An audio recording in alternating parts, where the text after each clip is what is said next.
Hello friends, ಇವತ್ತು Hyderabadi biryani rice ಕುಕ್ಕರಲ್ಲಿ ಹೇಗೆ ಮಾಡೋದು ಅಂತ ಹೇಳ್ಕೊಡ್ತೇನೆ.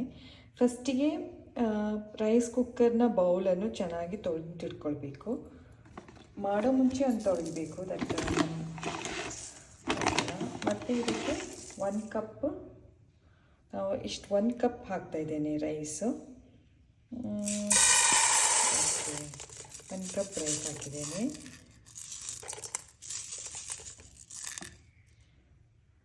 ಮತ್ತು ಒಂಚೂರು 1/4 ಕಪ್ ಹಾಕಿ ಬಾಸ್ಮತಿ ರೈಸನ್ನು ವಾಶ್ ಮಾಡಿ ಜನಕ್ಕೆ 2 ಟೈಮ್ಸ್ ವಾಟರ್ ಹಾಕಬೇಕು. ಎಷ್ಟು ರೈಸ್ ತಗೊಳ್ತೇವೆ ಅದು 2 ಟೈಮ್ಸ್ ವಾಟರ್ ಹಾಕಬೇಕು. ನೆಕ್ಸ್ಟು ಇದನ್ನು ನಾವು ರೈಸ್ ಕುಕ್ಕರ್ ಮೇಲೆ ಪ್ಲೇಸ್ ಮಾಡ್ತಾ ಇದ್ದೇನೆ. ಓಕೆ, ಮತ್ತು ನೆಕ್ಸ್ಟ್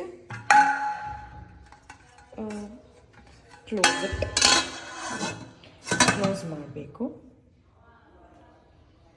ಕ್ಲೋಸ್ ಮಾಡಿದ ತಕ್ಷಣ ಸ್ವಿಚ್ ಆನ್ ಮಾಡಿ ಕುಕ್ ಮಾಡಲಿಕ್ಕೆ ಪ್ರೆಸ್ ಮಾಡಬೇಕು. ಕುಕ್ ಆಗ್ತಾ ಇರ್ತದೆ. ವಾರ್ಮ್ ಬಟನ್ ಮೇಲೆ ಇರ್ತದೆ ಮತ್ತು ಕೆಳಗೆ ಕುಕ್ ಪ್ರೆಸ್ ಮಾಡಬೇಕು. ಆವಾಗ ಕುಕ್ ಆದ ತಕ್ಷಣ ಪುನಃ ವಾರ್ಮಿಗೆ ಬರ್ತದೆ. ಆವಾಗ ರೈಸ್ ರೆಡಿ ಆಯಿತು. ಜಸ್ಟ್ ಮತ್ತೆ ನೋಡಿ, ಮತ್ತು ರೈಸ್ ಆದ ತಕ್ಷಣ ನಾನು ತೋರಿಸ್ತೇನೆ ಹೇಗಾಗಿದೆ ನೋಡಿ. ಇದು ರೈಸ್ ಬಾಯ್ಲ್ ಆಗ್ತಾ ಉಂಟು. ಈ ಟೈಪ್ ಆಗ್ತದೆ ಇದು ಬೇಯುವಾಗ. ಫ್ರೆಂಡ್ಸ್, ಈಗ ಇದು ರೈಸ್ ಬಾಯ್ಲ್ ಆಯಿತು ಕಾಣಿಸ್ತದೆ. ನೋಡಿ ರೈಸ್ ಹೇಗಾಗಿದೆ, ತುಂಬ ಚೆನ್ನಾಗಿದೆ. ಇದು ಸ್ವಲ್ಪ ನೀರು ಉಂಟು, ಬಟ್ ನಾನು ಹಾಗೆ ಆಫ್ ಮಾಡ್ತಾ ಇದ್ದೇನೆ. ಯಾಕೆ ಅಂದರೆ ಅದು ಸ್ವಲ್ಪ ಬಿಸಿ ಇರುವಾಗ ಆಟೋಮ್ಯಾಟಿಕ್ ಅದು ನೀರೆಲ್ಲ ಆವಿ ಆಗ್ತದೆ. ಈಗ ನಾನು ರೈಸ್ ರೆಡಿ ಆಯಿತು ನಮ್ಮದು. ನೋಡಿ, ಇದು ವಾಟರ್ ಉಂಟು, ಅದು 2-3 ಮಿನಿಟ್ಸಲ್ಲಿ ಡ್ರೈನ್ ಆಗ್ತದೆ. ಹೀಗೆ ಆಫ್ ಮಾಡಿದರೆ ಆಯಿತು.